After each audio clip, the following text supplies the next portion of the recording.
Hello students आज हम start करेंगे एक new phylum that is phylum Annelida.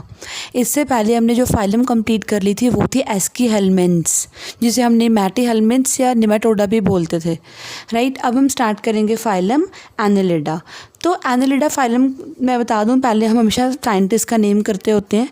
It was the name Annelida was given by scientist Lamarck, right? Scientist Lamarck has given the term phylum Annelida, right? और ये actually जो annelids होते हैं they are the segmented animals, right? They are segmented animals और इनको हम bristle worms भी बोलते हैं। क्या बोलते हैं? ब्रिसल। जैसे इनकी बॉडी पे छोटे छोटे ब्रिसल्स होते हैं तो इनको ब्रिसल वॉर्म्स भी बोलते हैं। Due to small chitinous bristles called setae on their body. So due to small chitinous, chitin के बने हुए ब्रिसल्स होते हैं इनकी बॉडी के ऊपर। So due to presence of small chitinous bristles known as setae on their body, right. और बेटा Annelida word I have from the word annulus, annulus जिसका मतलब होता है लिटिल रिंग। तो इनकी बॉडी के ऊपर ऐसे रिंग लाइक स्ट्रक्चर्स होंगी, सेगमेंट्स होती हैं actually. So annulus word comes from little ring. अब हम स्टार्ट करेंगे बेटा इनके जनरल फीचर्स, इनके जनरल कैरेक्टरिस्टिक्स डिस्कस करेंगे। तो सबसे पहले हम कौन सा फीचर पढ़ते होते हैं? इनका हैबिटेट। तो सबसे पहले हम बात करेंगे इनके हैबिटेट की। बेटा हैबिटेट में ये मोस्टली एक्वाटिक हैं, फ्रेश वाटर भी हो सकते हैं, सी वाटर में भी हो सकते हैं, मॉइस्ट सॉइल पे भी हो सकते हैं, ये फ्री लिविंग भी हैं, ये पैरासिटिक भी हैं, ये बरोज भी बनाते हैं। So many habitats are available for them. So they are mostly aquatic. और एक्वाटिक में ये सारे कौन कौन से? फ्रेश वाटर में भी हैं, सी वाटर में भी होते हैं, मॉइस्ट सॉइल पे भी हैं, राइट। ये पैरासाइट्स भी हैं, ये बरोज बनाते हैं, और इसके अलावा ये फ्री लिविंग भी हैं। So they are parasitic, they are free living, they make burrows. So ये था इनका हैबिटेट। अब हम बात करेंगे इनकी बॉडी फॉर्म। बट इनकी बॉडी फॉर्म कैसी है? They are elongated, right. Elongated shape होती है इनकी, और ये यूजुअली सेगमेंटेड होते हैं। क्या होते हैं? Usually segmented, right. इनमें ट्रू सेगमेंटेशन होती है। याद है आपको ट्रू सेगमेंटेशन मैंने क्या बताया था? मेटामेरिक सेगमेंटेशन बोलते हैं उसको। मेटामेरिक सेगमेंटेशन हम उसको बोलते हैं जब सेगमेंट्स बाहर और अंदर, एक्सटर्नली और इंटरनली दोनों कॉरस्पॉन्ड करें, right. So they are having true segmentation on their body, clear. और इनकी बॉडी के ऊपर राउंडेड हो सकते हैं या फ्लैट हो सकते हैं, कुछ सर्कुलर ग्रूव से प्रेजेंट होते हैं, ऐसे ग्रूव्स, राइट। और इन ग्रूव्स को हम क्या बोलते हैं? हम बोलते हैं इन ग्रूव्स को annuli. So their body contain rounded flat circular grooves and that grooves are known as annuli. Singular को बोलते हैं एनुलस, राइट। अब हम बात करेंगे इनकी बॉडी की सिमेट्री की। जो इनकी बॉडी की सिमेट्री है वो कैसी है? That is the symmetry is bilateral symmetry. Bilateral symmetry होती है इनकी।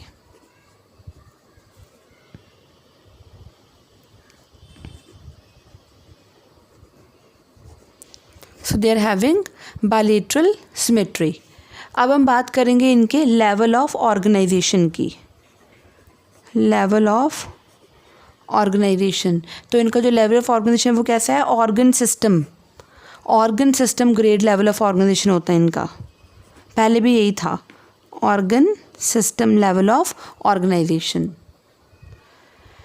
जर्म लेयर्स की बात करें तो ट्रिप्लोब्लास्टिक है, एक्टोडर्म, एंडोडर्म और मेसोडर्म तीनों ही लेयर्स इनके पास होती हैं, right. Fifth layer is the germ layers. तो जर्म लेयर्स कैसी हैं? कितनी हैं? ट्रिप्लोब्लास्टिक हैं ये, राइट। अब हम बात करेंगे बेटा इनकी बॉडी वॉल की। Next point is its body wall. तो जो इनकी बॉडी वॉल है वो कैसी होती है? काफ़ी थिन होती है, मॉइस्ट होती है, गीली सी लगती है, राइट। और उसमें नॉन सेलुलर सेल नहीं होता, नॉन सेलुलर क्यूटिकल होती है। क्यूटिकल तो वैसे भी नॉन सेलुलर ही होती है, राइट। और इसमें क्या होती है बेटा, सिंगल लेयर्ड एपिडर्मिस होती है, यानी कि ऊपर क्यूटिकल, फिर सिंगल लेयर्ड क्या है, एपिडर्मिस। और इसमें आउटर सर्कुलर मसल्स होती हैं और इनर लॉन्गिट्यूडनल मसल्स होती हैं, and inner longitudinal muscles. So body wall में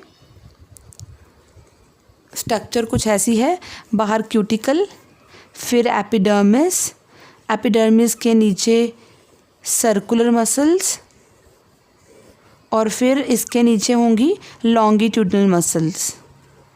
सो cuticle, epidermis,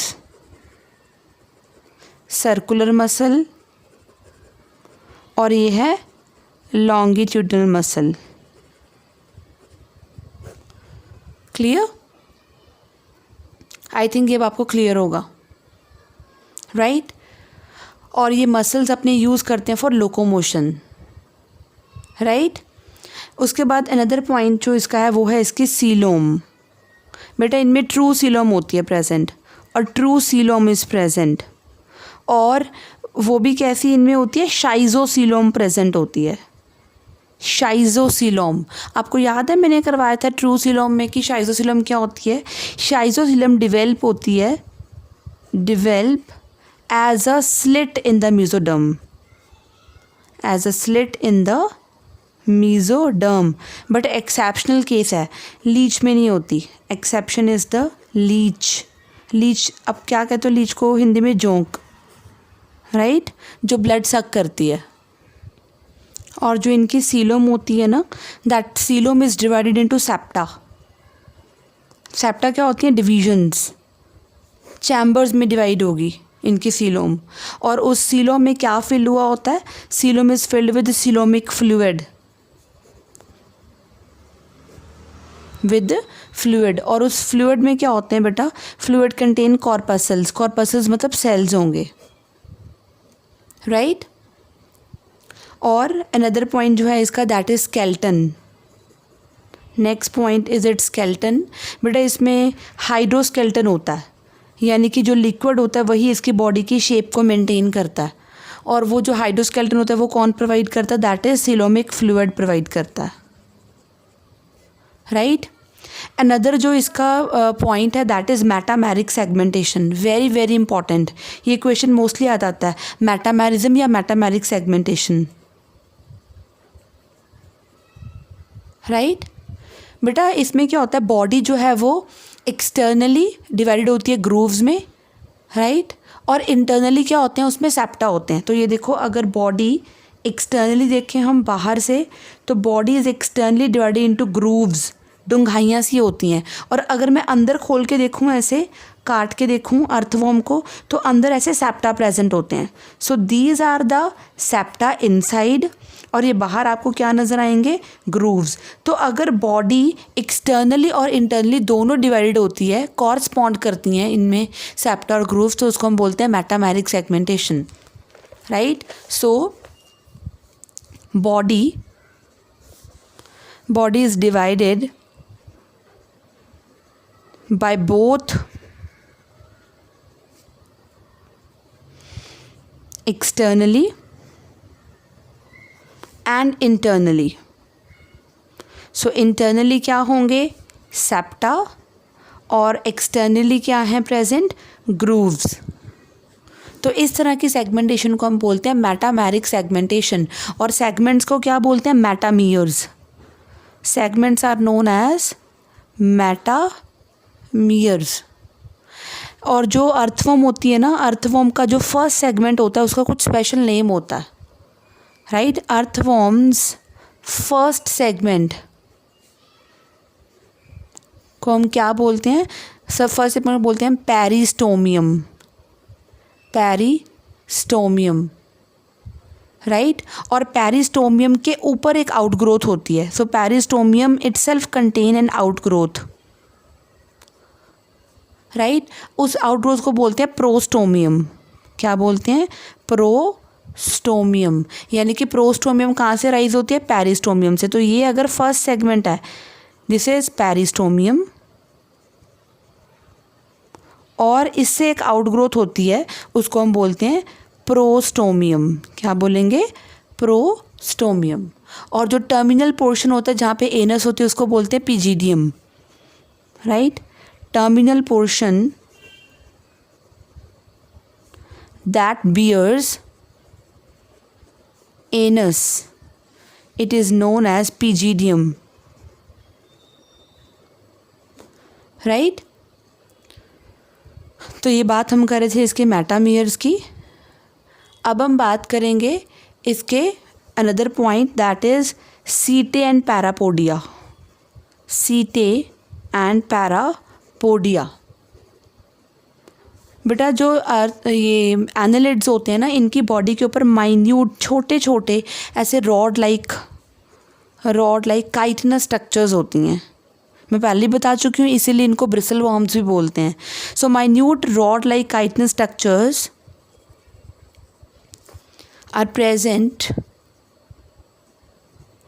are present on the body, right? These structures are known as setae. Clear?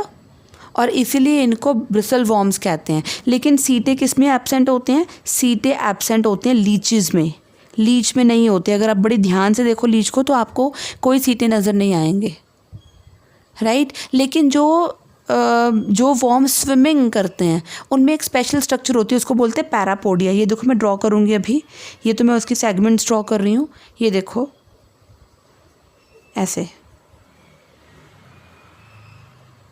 ये जो स्ट्रक्चर आप देख रहे हो ये मैं पैरापोडिया ड्रॉ कर रही हूँ। सो some have unjointed locomotory structures, right? और इन लोकोमोटिव स्ट्रक्चर्स को हम क्या बोलते हैं बेटा? पैरापोडिया।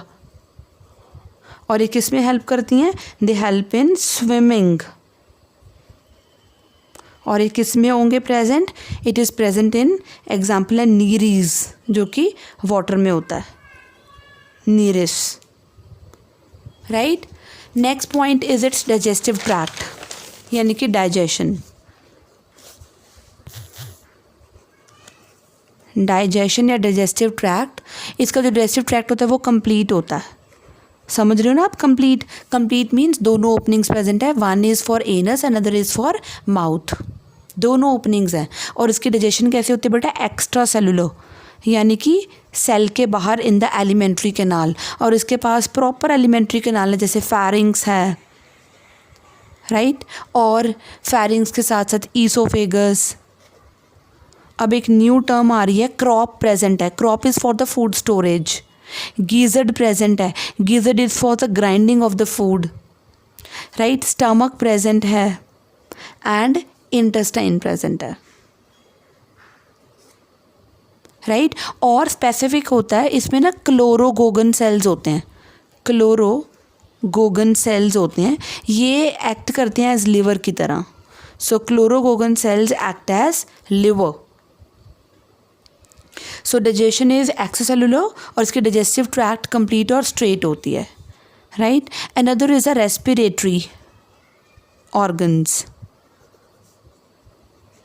बट जो इसके रेस्पिरेटरी ऑर्गन है, पहली बात हम बात करेंगे, ये स्किन के थ्रू रेस्पिरेशन करता है, दैट इज़ क्यूटेनियस रेस्पिरेशन। मैं पहले भी करा चुकी हूँ, cutaneous respiration, that is respiration through skin, right? So जो इसकी रेस्पिरेशन है वो इसकी मॉइस्ट स्किन के थ्रू होती है, इवन गिल्स के थ्रू होती है। अगर गिल्स के थ्रू होती है उसको हम क्या बोलते हैं? ब्रेंकियल रेस्पिरेशन, और बाय पैरापोडिया भी। तो respiration by cutaneous, by gills और by the parapodia also, right? Another is a blood vascular system, very very important. Blood vascular system इसका बेटा, जो अर्थवॉर्म होता है या जो एनालिड्स होते हैं, इनका ब्लड वैस्कुलर सिस्टम कैसा होता है? क्लोज्ड। अब आपको बता दूं मैं, क्लोज ब्लड वैस्कुलर सिस्टम वो सिस्टम होता है जिसमें जो ब्लड है वो डेफिनेट ब्लड वेसल्स में फ़्लो करता है, राइट तो इसका जो ब्लड है वो डेफिनेट ब्लड वेसल्स में फ़्लो करता है, क्लियर। और इसमें प्रॉपर लॉन्गिट्यूडनल ब्लड वेसल्स नज़र आती हैं, longitudinal blood vessels are seen, right. इसमें RBCs बेटा एब्सेंट होते हैं, RBCs आर एब्सेंट इसके ब्लड में, लेकिन इसमें फ्री अमीबोसाइट्स होते हैं, free amoebocytes are present. RBCs वैसे क्या होंगे इसमें एब्सेंट, लेकिन अमीबोसाइट्स फ्री होंगे। और बेटा इसके जो पिगमेंट होती है ना इसके ब्लड में घुली, इसमें इसके क्योंकि RBCs तो है नहीं तो इसकी जो पिगमेंट होती है इसके प्लाज्मा में घुली हुई होती है। So blood plasma usually contains haemoglobin, right blood plasma में क्या है इसके हीमोग्लोबिन। और हीमोग्लोबिन के लिए एक स्पेशल टर्म होता है यहाँ पे, दैट इज़ एरिथ्रोक्रोरिन प्रेजेंट होती है, राइट तो मैं बात कर रही थी इसके ब्लड वेसल सिस्टम की जो कि क्लोज्ड होता है, अभी तक नहीं आया था ऐसा। और एस्पिरेटिव पिगमेंट इसमें हीमोग्लोबिन या एरिथ्रोक्रोरिन होती है और वो डिज़ोल्व होती है ब्लड प्लाज्मा के अंदर, क्योंकि RBCs तो एब्सेंट होते हैं लेकिन इसमें फ्री अमीबोसाइट्स जरूर प्रेजेंट होते हैं, राइट। अब हम बात करेंगे इसके एक्सक्रीटरी सिस्टम की। Again excretory system means the removal of the toxic waste product from the body, right तो इसमें क्या प्रेजेंट होता है बेटा, नेफ्रीडिया प्रेजेंट होते हैं for the excretion, nephridia are present. तो जो नेफ्रीडिया होते हैं इसकी इसके मेटामियर्स में प्रेजेंट होते हैं, जो इसकी सेगमेंट्स होती हैं उसमें प्रेजेंट होते हैं इसके नेफ्रीडिया, क्लियर। और जो इसका वेस्ट होता है वो कौन सा होता है, basically ammonia. So ammonia is the chief excretory matter of the earthworm बोल लो चाहे एनालिड्स कह सकते हैं हम, राइट तो ये क्या करते हैं बेटा, ये अपने नाइट्रोजनस वेस्ट जो है वो सीलम में रिलीज़ कर देते हैं। नाइट्रोजन वेस्ट जो है वो सीलम से एंड ब्लड स्ट्रीम से बॉडी के बाहर रिलीज़ कर देते हैं with the help of nephridia, right तो अमोनिया वैसे ये यूरिया भी रिलीज़ करते हैं। So ammonia and urea are the chief excretory matter, but mostly क्या होता है ये अमोनिया, राइट उसके बाद हम बात करेंगे बेटा इसके नर्वस सिस्टम की। नर्वस सिस्टम की बात करेंगे, राइट तो इसका जो नर्वस सिस्टम है वो कैसा है, तो जो नर्वस सिस्टम है बेटा जो इसका नर्वस सिस्टम है वो डिवेल्प्ड है और उसमें सेरिब्रल गैंग्लिया ब्रेन प्रेजेंट होता है, राइट तो nervous system with a pair of cerebral ganglia brain. So nervous system has a pair of cerebral ganglia, right जिसे हम क्या बोलेंगे, ब्रेन बोलेंगे, दैट इज ब्रेन। और उनसे लेटरल नर्व्स निकलती हैं, क्लियर तो मैं बोलूँगी कि ये जो गैंग्लिया हैं और लेटरल नर्व निकलेंगी उनमें से गैंग्लिया तो प्रेजेंट है और डबल वेंट्रल नर्व कॉर्ड भी होती है एंड डबल वेंट्रल नीचे की तरफ नर्व कॉर्ड भी, डबल वेंट्रल नर्व कॉर्ड भी होगी और उसी से ही विद हम बोल सकते हैं उनमें विद गैंग्लिया भी होंगे वेंट्रल नर्व कॉर्ड पे और उससे फिर लेटरल नर्व्स निकलेंगी। तो मैं आपको बताती हूँ कैसे, सी देखिए डायग्राम अभी, ये देखो ये इसका पेयर्ड सेरिब्रल गैंग्लिया, राइट ये और सी ये जो मैं ड्रॉ कर रही हूँ ये डबल वेंट्रल नर्व को ड्रॉ कर रही हूँ अब मैं,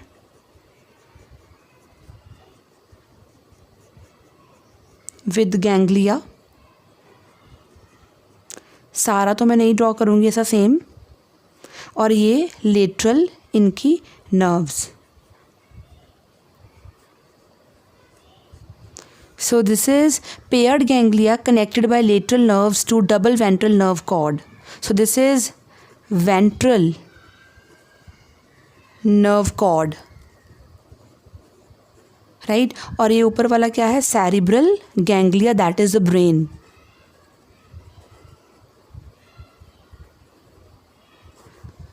Right? तो हम बात कर रहे थे इसके अभी, that is the nervous system की। अब हम बात करेंगे बेटा इसके रिप्रोडक्शन की। रिप्रोडक्शन बेटा ये हर्मैफ्रोडाइट होते हैं। हर्मैफ्रोडाइट में टर्म आपको पहले कितनी बारी करवा चुकी हूँ कि ये हर्मैफ्रोडाइट का मतलब होता है ये बाइसेक्सुअल होते हैं, मतलब इनमें दोनों सेक्सेस होते हैं, बट ये यूनिसेक्सुअल भी हो सकते हैं, मतलब एक ही सेक्स होगा, otherwise they are hermaphrodite. Clear? Sexes अगर देखा जाए तो बाइसेक्सुअल कौन कौन है? अर्थवॉर्म और लीच बाइसेक्सुअल होते हैं। यूनिसेक्सुअल कौन है? नीरीज, ये पहले भी आई थी एग्जाम्पल, नीरीज, ये यूनिसेक्सुअल होता है, राइट? और अब हम बात करेंगे बेटा इसकी रिप्रोडक्शन की बात कर ही रहे हैं कि डेवलपमेंट की बात करेंगे। आपको याद होगा डेवलपमेंट कैसे होती है। डेवलपमेंट मैंने बताया हुआ है दो तरह से होती है, डायरेक्ट डेवलपमेंट और इनडायरेक्ट। अगर तो मैं बोलूँ कि लाइफ में लार्वल फॉर्म है तो डेवलपमेंट इनडायरेक्ट है, right? So development is mainly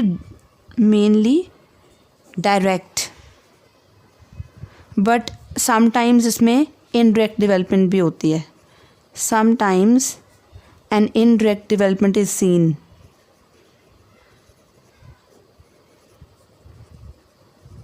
development is seen, right? और अगर इनडायरेक्ट डेवलपमेंट होगी तो लार्वा होएगा, और लार्वा का नाम है trochophore larva, right?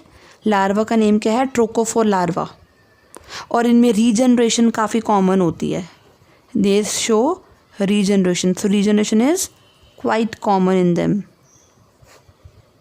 Clear? Fertilization बेटा इनकी एक्सटर्नल, अगर तो वाटर वाले हैं तो एक्सटर्नल होएगी, नहीं तो इंटरनल भी होती है। क्लियर? तो ये हम बात कर रहे थे अभी एनालिडा के डेवलपमेंट की, तो हम सारी इनकी डेवलपमेंट की डिस्कशन कर चुके हैं, राइट? बेटा अभी हम बात करेंगे इसके नर्वस सिस्टम में सेंस ऑर्गन्स की बात होनी रह गई थी यहाँ पे। बेटा जो इसके सेंस ऑर्गन्स होते हैं ना, राइट, वो कैसे हैं बेटा? इनमें टेस्ट बड्स भी होते हैं, इनमें स्टैटोसिस्ट भी होता है बैलेंस मेंटेन के लिए, इनमें फोटो रिसेप्टर्स भी होते हैं। सो इनके सेंस ऑर्गन्स बेसिकली इनके क्या होते हैं? रिसेप्टर्स होते हैं। So they are having receptors. कौन कौन से? Photo receptors, that is for receiving light, right? एक इनमें होते हैं गस्टेटो रिसेप्टर्स, गस्टैटो रिसेप्टर्स, ये किसके लिए होते हैं? फॉर टेस्ट के लिए, राइट? स्टैटोसिस्ट मैंने पहले भी बताया, this is for balancing, right? और इनके बक्कल रिसेप्टर्स होते हैं, buccal receptors for again for the taste and smell. तो इनमें एक और रिसेप्टर्स भी होते हैं, टेक्टाइल रिसेप्टर्स होते हैं फॉर टच। तो बहुत सारे इनके जो सेंस ऑर्गन्स हैं वो एज रिसेप्टर्स डेवलप होते हैं। Photo receptors, gustato receptors, statocyst, buccal receptors और हैं टेक्टाइल रिसेप्टर्स। क्लियर? और इनकी मैं बात कर चुकी हूँ फर्टिलाइजेशन की ऑलरेडी। फर्टिलाइजेशन इनमें क्रॉस फर्टिलाइजेशन होती है, राइट? और एक्सटर्नल भी हो सकती है और इंटरनल भी हो सकती है, राइट? सो ये था हमारे पास फाइलम एनालिडा, ये कंप्लीट हो चुकी है। अब हम नेक्स्ट वीडियो में करेंगे एक न्यू फाइलम।